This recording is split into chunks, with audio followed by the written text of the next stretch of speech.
In the 17th century, there was still some hope that even if the Earth was not the center of the universe, it might be the only world.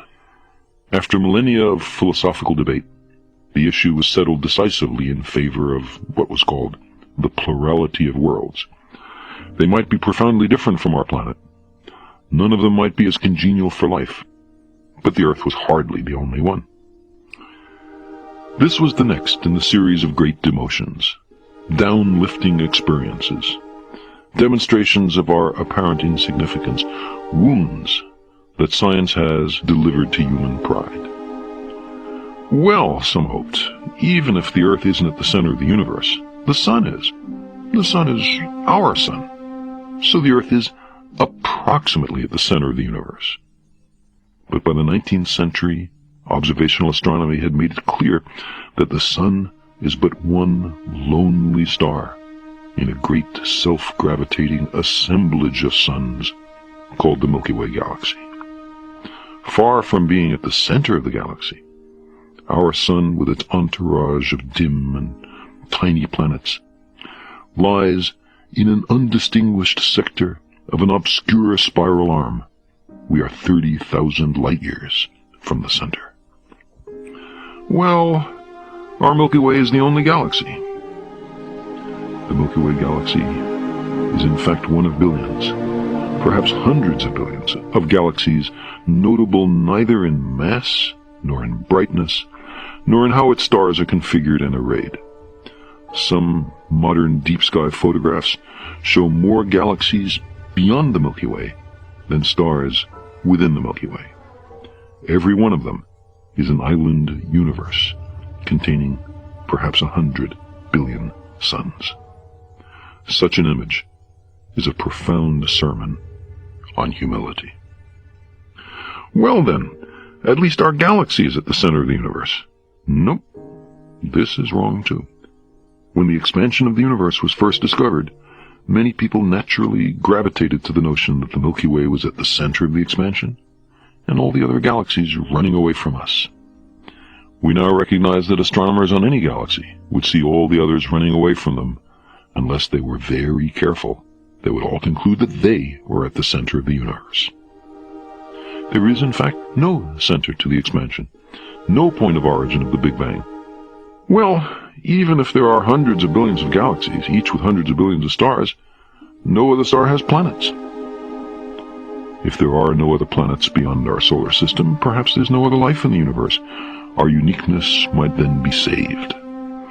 Today, we have firm evidence for at least 3 planets orbiting an extremely dense star, and we found for more than half the stars with masses like the Sun's that early in their careers they're surrounded by great disks of gas and dust, out of which planets seem to form.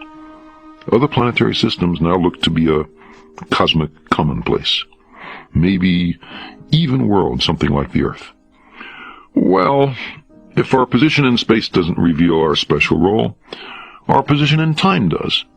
We've been in the universe since the beginning, give or take a few days. We've been given special responsibilities by the Creator.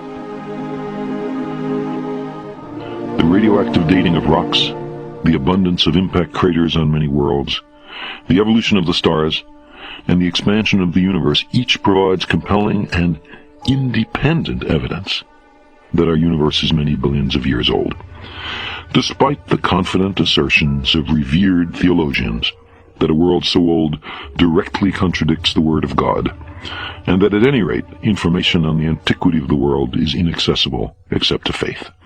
These lines of evidence as well would have to be manufactured by a deceptive and malicious deity, unless the world is much older than the literalists in the Judeo-Christian Islamic religion suppose. Ages rolled by before the Earth began.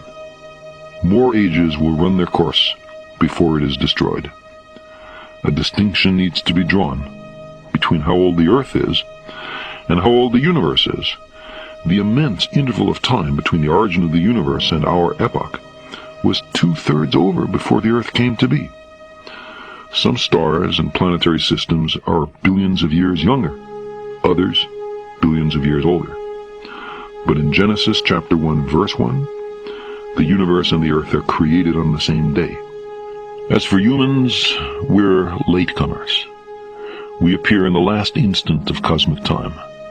The history of the universe till now was 99.998% over before our species arrived on the scene. In that vast sweep of eons, we could not have assumed any special responsibilities for our planet, or life, or anything else. We were not here. Our common sense intuitions can be mistaken. Our preferences don't count. We do not live in a privileged reference frame. Well, even if our position, our epoch, our motion, and our world are not unique, maybe we are. We're different from the other animals. We're specially created. The particular devotion of the creator of the universe is evident in us. This position was passionately defended on religious and other grounds. But in the middle 19th century, Charles Darwin showed convincingly how one species can evolve into another by entirely natural processes, which come down to the heartless business of nature saving the heredities that work and rejecting those that don't. Man, in his arrogance, thinks himself a great work, worthy of the interposition of a deity. More humble, and I think truer, to consider him created from animals. The profound and intimate connections of humans with the other life forms on Earth has been compellingly demonstrated in the late 20th century by the new science of molecular biology. Well, even if we're closely related to some of the other animals, we're different, not just in degree but in kind, on what really matters: reasoning, self-consciousness, tool-making, ethics, altruism, religion, language, nobility of character. Human uniqueness has been exaggerated, sometimes grossly so. Chimps reason, are self-conscious, make tools, show devotion, and so on. Chimps and humans have 99.6% of their active genes in common.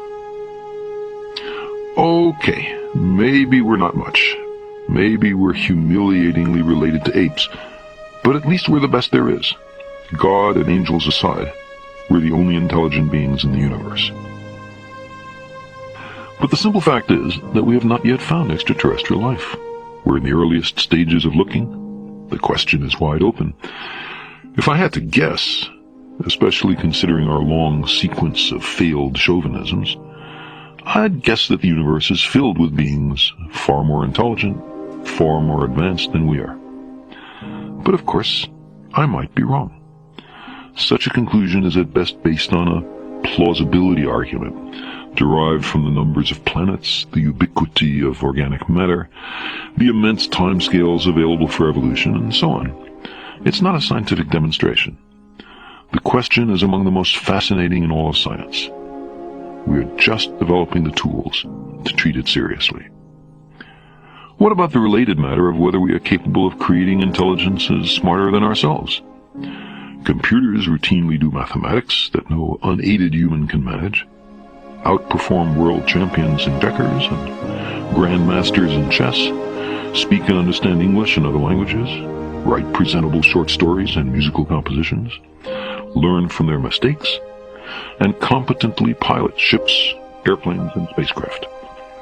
Their abilities steadily improve. They're getting smaller, faster, and cheaper. Every year, the tide of scientific advance laps a little further ashore on the island of human intellectual uniqueness with its embattled castaways.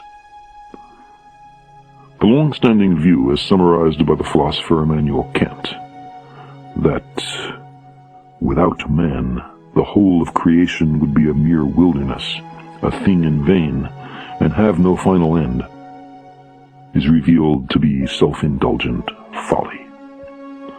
A principle of mediocrity seems to apply to all our circumstances. We would not have known beforehand that the evidence would be so repeatedly and thoroughly incompatible with the proposition that human beings are at center stage in the universe. But most of the debates have now been settled decisively in favor of a position that, however painful, can be encapsulated in a single sentence. We have not been given the lead in the cosmic drama. Perhaps someone else has. Perhaps no one else has. In either case, we have good reason for humility.